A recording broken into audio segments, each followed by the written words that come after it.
My parents told me we can't afford the beach house this year. 2 weeks later, I saw photos of them and my siblings in a private villa. Then they called me for help with their rental problem. But I had a surprise waiting for them.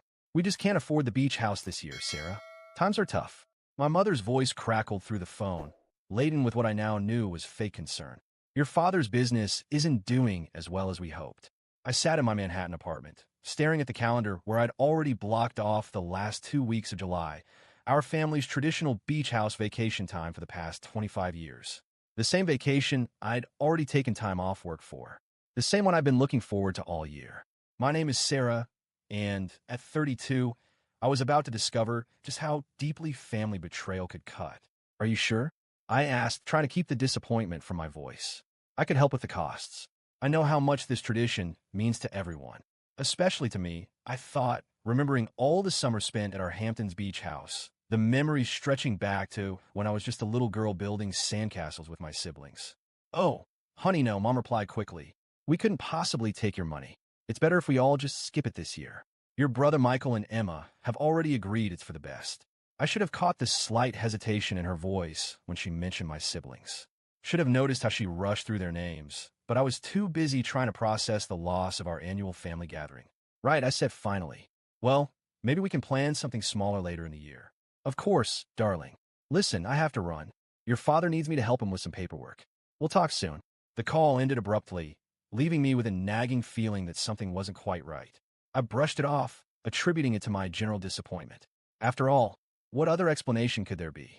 2 weeks later, I found out exactly what other explanation there could be. I was mindlessly scrolling through Instagram during my lunch break when I saw it.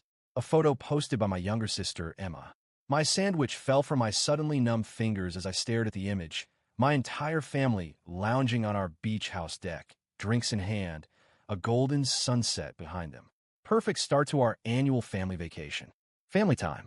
The sunset. The timestamp showed it had been posted just hours ago. They hadn't canceled the trip. They had just canceled me. My hands shook as I scrolled through more photos. There was Michael manning the grill, Dad opening a bottle of champagne, Mom arranging her signature seashell centerpiece on the outdoor dining table. Another post from Michael. Nothing better than tradition. Annual family beach vacation in full swing. The word family felt like a slap across my face. I sat there, my untouched lunch growing warm as years of subtle exclusions and dismissals suddenly clicked into place. The forgotten invitations to weekend brunches, the family dinners I heard about after the fact, the group photos where everyone seemed to know about the color coordination except me. But this was different. This was our beach house tradition, the one thing I thought was sacred. The beach house had been in our family since before I was born. My grandfather bought it as a surprise for my grandmother in 1965, and it had been our summer gathering place ever since. I learned to swim in that ocean, had my first kiss under that boardwalk, and celebrated every major milestone with family dinners on that deck. I pulled up my mother's number, then stopped. What would confronting them accomplish? They had already shown me exactly where I stood on their priority list. Instead, I opened my laptop and started searching through old emails. There had to be a reason they felt so confident in excluding me, and I was going to find it. 3 hours later, I had my answer, and it made my blood run cold. Last year, when the family trust was being restructured after Grandpa's death, I'd signed a stack of papers Dad had brought to my office. Just routine stuff, he'd said, making sure everything's properly organized for tax purposes. I trusted him. Why wouldn't I? He was my father, a successful real estate developer who'd always handled the family's financial matters. So I'd signed where he pointed, not bothering to read the fine print. Now, looking at the copy I finally dug out of my files, I realized what I'd actually signed. A document transferring my share of the beach house ownership to a family LLC controlled by my parents. My hands clenched around the paper. They had planned this, probably for months. Get me to sign away my rights. Then slowly edge me out of family gatherings until I was nothing more than a distant relative they had to tolerate at major holidays. But they had made one crucial mistake before my grandfather passed away. He pulled me aside during his last Christmas with us. Sarah, he said, his voice weak, but his eyes sharp as ever. I've left something for you with Harold. Promise me you'll go see him if anything feels wrong with the family. Harold Mason was my grandfather's lawyer and, more importantly, his closest friend. I dismissed the conversation at the time, assuming it was just the ramblings of a dying man. Now I wondered what exactly my grandfather had seen coming. I called Harold's office immediately. Sarah Mitchell for Harold Mason, I said when his secretary answered. Tell him it's about my grandfather's final instructions.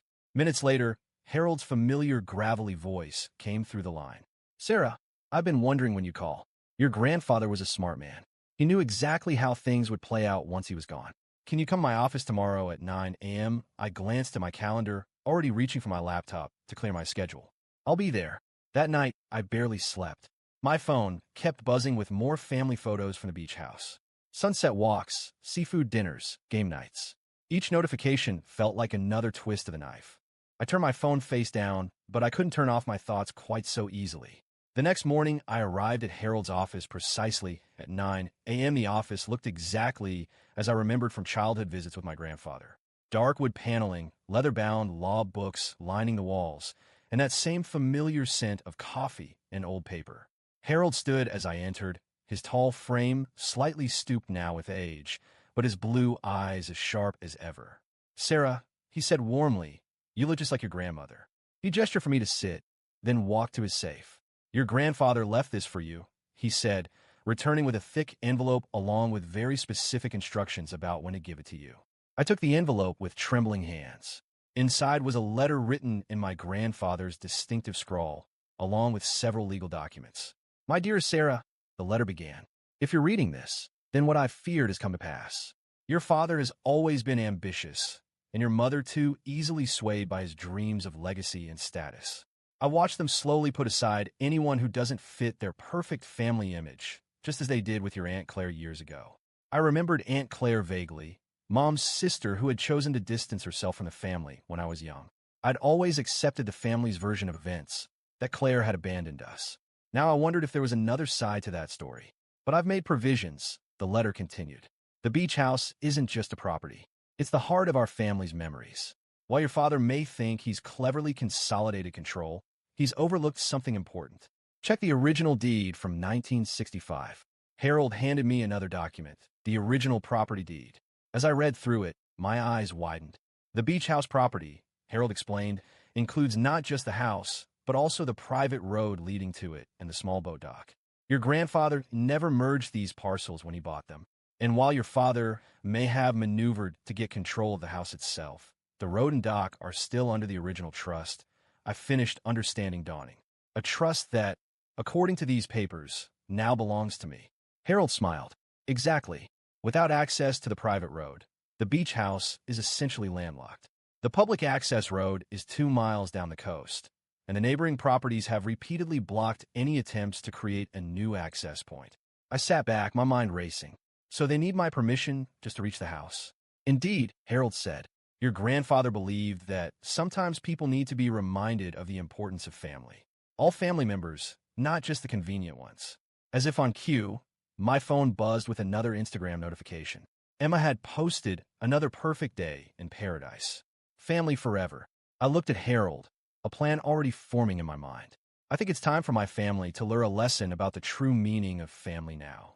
I spent the rest of the morning with Harold, reviewing my options and forming a strategy. By the time I left his office, I had everything I needed to remind my family that actions have consequences. That evening, as I sat in my apartment looking through old beach house photos, my phone rang. It was my mother. Sarah, honey, she said, her voice tense. We seem to have a situation here at the beach house. I smiled, knowing exactly what was coming. Oh, what kind of situation? Well, the strangest thing. There's apparently some issue with the access road, some sort of permit problem. We can't get our cars out of the driveway. I could hear voices in the background, Dad arguing with someone. Emma's distinctive whine, Michael's attempts to problem solve. That's terrible, I said, keeping my voice neutral. Almost as terrible as discovering my family went on vacation without me after lying about canceling it. Silence on the other end. Then you know about that. Instagram is a very public platform, Mom. But don't worry. I'm sure you'll figure something out. After all, you've got the whole family there to help. Well, almost the whole family. Sarah, wait. I hung up and turned off my phone. They had 2 weeks of vacation planned at the beach house. 2 weeks to contemplate their choices while dealing with their increasingly limited access options. Sometimes I thought, looking at my grandfather's letter again, the best lessons come from unexpected teachers. And this lesson was just beginning. The call started at 6 a.m. the next morning. First, Dad. Sarah, this is ridiculous. You need to fix whatever you've done with the access road. We have dinner reservations at La Mer tonight. Then Mom, honey, I know you're upset, but this isn't the way to handle things. We were just trying to have a quiet family vacation. Michael, sis, come on. You're being petty. So we have one vacation without you. It's not the end of the world, Emma. You're ruining everything. My Instagram followers were expecting daily beach content. I let them all go to voicemail, each message more desperate than the last. Instead of responding, I spent the morning with Harold, reviewing the next phase of our plan. Your father's trying to find a workaround, Harold said, hanging up his phone. He's already contacted 3 different lawyers looking for loopholes. I nodded, unsurprised, and they've all told him the same thing. The road access is ironclad. Your grandfather made sure of that. Harold smiled, shuffling through some papers. But that's not even the best part. He handed me a document that made my eyebrows rise. The doc. Your family's fancy boats aren't going anywhere without your permission. And according to the harbor master, they've got quite the lineup of water activities planned for the next 2 weeks. I thought about all the summers I'd spent on those boats. Learning to sail with my grandfather, watching sunsets with my siblings. More memories they tried to steal. Have they figured it out yet? I asked. That I'm behind this? Your father suspects. He called me this morning, trying to throw his weight around. I reminded him that I represent your interests now, not his. My phone buzzed again. Another family group chat message I wasn't supposed to be part of, but could still see, thanks to Michael's technical ineptitude. Mom, the harbor master says we can't take the boats out. Something about dock access. Dad, this is Sarah's doing. Has to be Emma. How could she do this to us? My influencer cruise is scheduled for tomorrow, Michael. Dad, can't you just buy access rights or something? Dad, working on it. Don't worry. I'll handle this. I showed Harold the messages. He always says that I'll handle this. It's his way of maintaining control. Well, Harold said, eyes twinkling, he's welcome to try, but your grandfather built this plan to be airtight. The only way they're getting access is through you. By day 3, the situation at the beach house had reached a breaking point. Without road access, they couldn't get their cars out to go shopping, visit restaurants, or attend any of their planned activities. The dock restrictions meant their boats sat uselessly in their slips. Even their grocery deliveries were being held at the main road, forcing them to walk 2 miles in the summer heat to retrieve them. Emma's Instagram stories had shifted from perfect family vacation to increasingly frantic updates about being stranded in paradise. Michael's wife was threatening to call her parents to come rescue them. Mom had resorted to hourly texts, alternating between guilt trips and attempts at reconciliation. But it was Dad's email that finally made me decide to make my move. This childish behavior ends now, the email read. Sarah, you're trying to prove a point. Message received, but you're only hurting yourself. If you continue this ridiculous power play, you'll force me to take more permanent measures regarding your position in this family. You have until tomorrow to restore access. Dad, I forwarded the email to Harold, then picked up my phone. Mom, we need to talk, all of us in person. Oh, thank goodness, she breathed. Yes, of course. When I be there in 2 hours. Make sure everyone's present. The drive to the beach house felt surreal. How many times had I made this trip, excited for family time ahead? Now, I was driving in a battle, armed with truth instead of beach toys. When I pulled up to the access gate, I saw them all gathered on the deck, watching me. I used my key, the one thing they couldn't take away, to open the gate and drive through. The humidity hit me as soon as I stepped out of my car, thick and heavy like the tension in the air. Dad stood at the top of the deck stairs, trying to project authority despite his rumpled vacation clothes. Finally ready to be reasonable? He asked as I climbed the stairs. I didn't answer until I reached the deck, taking in the scattered evidence of their disrupted vacation. Empty wine bottles, half-played board games, phones plugged into every available outlet as they desperately sought entertainment without their usual activities. I thought we should all talk, I said, looking at each family member in turn.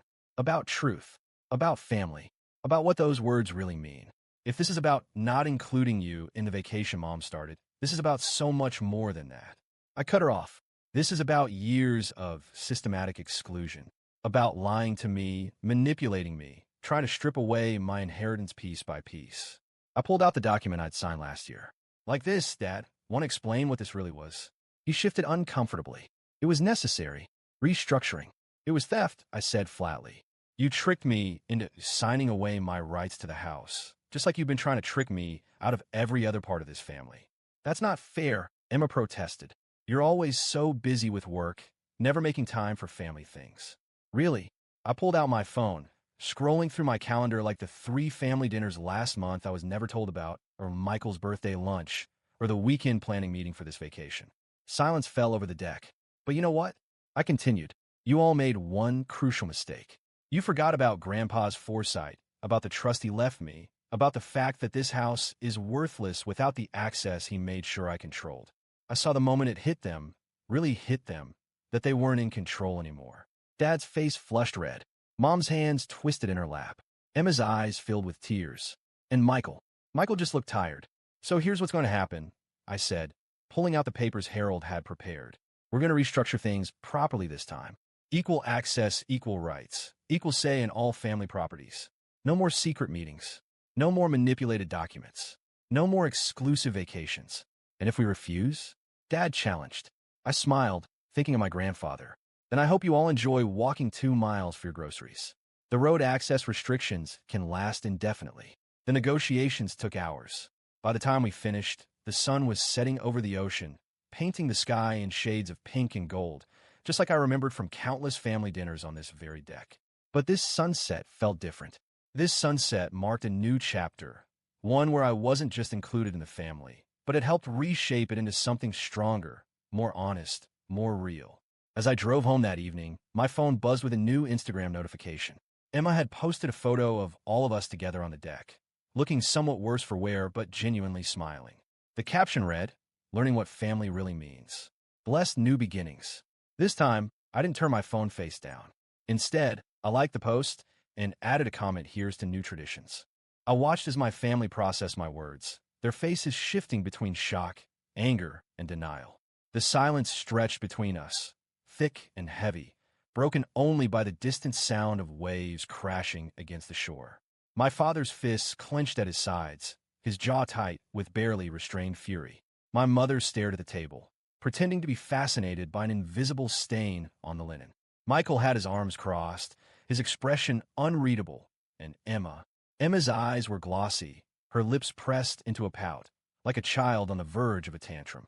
"So this is what you wanted?"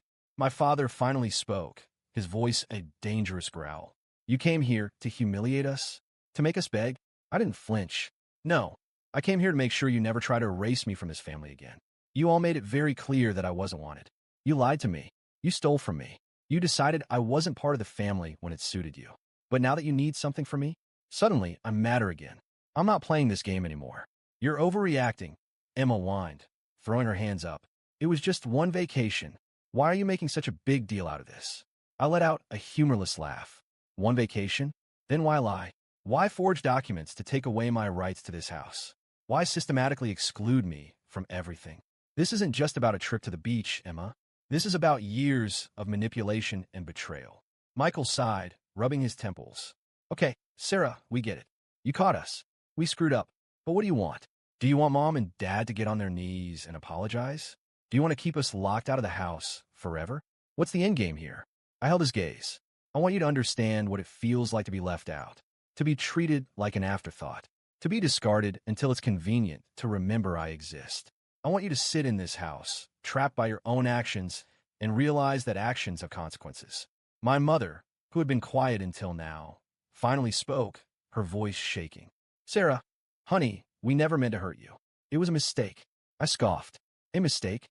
A mistake is forgetting to invite me to brunch. A mistake is mixing up a date. But tricking me into signing away my rights? Lying about canceling the trip while you all went ahead without me? That wasn't a mistake, Mom. That was a plan." My father slammed his fist down on the table, making everyone jump. "Enough. You don't get to walk in here and hold us hostage like this. You think you can blackmail us into doing what you want?" I didn't even blink. Instead, I reached into my bag and pulled out the documents Harold had prepared, laying them on the table. "Then sign this." He grabbed the papers and skimmed through them, his face darkening as he realized what they were. "You want to restructure the ownership? Give equal access to everyone? I want to undo what you did. You manipulated me, stole from me, and thought I'd never find out. Now we're fixing this the right way. No more backroom deals. No more exclusion. No more lying." He tossed the papers onto the table with a sneer. "And what if we refuse?" I shrugged. "Then I hope you enjoy your long walks to get groceries. The road restrictions aren't going anywhere." My mother looked at me with pleading eyes. "Sarah, this isn't fair." I laughed. An actual, amused laugh. Fair? You erased me from this family. You stole my inheritance. You lied to my face. And now that you're feeling just a fraction of what I felt, you want to talk about fairness? Emma let out a dramatic sigh. You're ruining everything. Do you know how many brand deals I had lined up? My influencer cruise is tomorrow. I was supposed to post daily content, and now I'm stuck here with nothing. I raised an eyebrow. Oh, I'm sorry. Your biggest concern is that you can't post beach pictures? That must be so hard for you. My father was shaking with anger. You think you can force us to sign? We'll find another way. I unlocked my phone and pulled up an email. Go ahead. Try. Because I already have my way. I turned the screen toward him. Harold and I have put together a full legal case. If you don't sign, we take this to court. And imagine what that will do to your reputation, Dad. A real estate mogul who defrauded his own daughter? Think your investors will like that? His face went pale. Silence settled over the deck. My mother stared at the papers, her hands shaking. Michael refused to look at me. Emma glared at me like I had personally ruined her life. They knew they had lost. You have until tomorrow morning to sign, I said, my voice even, or I'll see you in court. Without waiting for an answer, I grabbed my bag and walked toward my car. But before I could get in, I heard my mother's voice behind me. Sarah. I stopped but didn't turn around. What? I'm sorry. I closed my eyes for a moment. I had waited years to hear those words, but now they meant nothing. I got in my car and drove away. When I got home, my phone buzzed. A message from Harold. Your father just called me. They want to meet tomorrow to sign the papers. I smirked as I set my phone down. They had tried to erase me, betrayed me, but now I had the power. And this time, things would be done my way. I walked out of that house without looking back. My car glided down the coastal road, the ocean stretching out beside me, but my mind was racing. Revenge tasted sweet, but it was incomplete. Getting them to sign those papers was just the beginning. My family needed to learn, once and for all, that I was not someone they could manipulate, discard, and expect to come crawling back when it suited them. The next morning, as promised, I returned to the beach house. I arrived early, before anyone had the chance to change their minds or try to find a loophole. Harold was with me, the documents ready. When I stepped onto the deck, the atmosphere was different. The arrogance was gone. The confidence that they controlled everything had evaporated. My mother sat on the couch, staring at her hands, her face drawn with regret. Real or fake, I couldn't tell. My father stood stiffly, his arms crossed like a man, trying to cling to the last shreds of his dignity. Emma slouched in a chair, scrolling through her phone, her lips pressed into a deep pout, like a spoiled child denied a toy. Michael looked exhausted, defeated, as if he had accepted the inevitable. Good morning, Harold greeted, breaking the silence. Let's get this settled quickly. No one responded. My father grabbed the pen first, signing with stiff, aggressive strokes. Then my mother, who sighed heavily before scribbling her name. Michael signed next, wordlessly. Emma was the last. This is ridiculous, she muttered, snatching the pen and scribbling her name as if it personally offended her. What was ridiculous was what you all did to me, I said coldly. Harold collected the documents, reviewed everything, and handed me my copy. It's done, he said, satisfied. The weight of the paper in my hands was more than just legal ownership. It was the weight of years of exclusion, of lies, of betrayal. And now, everything was balanced again. But I wasn't finished. Now that everything is official, I began sliding the papers into my bag. I need to make something very clear. My father exhaled sharply. What else do you want, Sarah? You already won. I arched an eyebrow. Won? No. This was just leveling the playing field. But you all need to understand something. I will never allow you to treat me that way again. Silence. I know exactly who you all are, I continued. You only see me as a tool, something to be used when convenient. I spent years thinking that if I worked harder, if I was always present, if I did everything right, maybe one day you'd see me as part of this family. But now I understand that it was never in my control. My mother wrung her hands in her lap, visibly uncomfortable. Sarah, no, I cut her off. Now you listen. For the first time, you're not in control. I am. And here's what's going to happen. I don't need any of you anymore. Emma scoffed. If you don't need us, why go through all of this? I stepped closer to her, meeting her gaze. Because you all needed to learn that you can't erase me and then expect me to be here when it's convenient. She swallowed hard. The access to the house is restored to all of us, but I made sure that none of you can ever alter it again without my approval. Any attempt to screw me over again will be met with legal action. No second chances. My father let out a bitter laugh. You're acting like we're criminals. I smiled. You falsified documents to remove me from my own property. I could have pressed charges, but I decided to do something worse. His brow furrowed. What did you do? I took out my phone and calmly scrolled to an email. Let's just say, some people were very interested in learning about how you conduct your business. Funny how investors tend to lose confidence when they find out a businessman forged documents to cheat his own daughter. The silence that followed was deafening. My father's face went pale. He swallowed. What did you do? I sent the documents to some of your key contacts, I said casually. Harold ensured everything was explained in detail. You can try to spin it, of course. But tell me, who's going to trust you now? My mother gasped, covering her mouth with her hands. Sarah, you've destroyed your father. No, Mom. He destroyed himself. I just made sure he felt what it's like to be deceived. Emma shot up from her seat, her eyes wide. And me? What did you do to me? I smirked. Oh, Emma, you didn't know contracts are legally binding, right? Your influencer cruise. I revoked your authorization to use any part of the family estate for business purposes.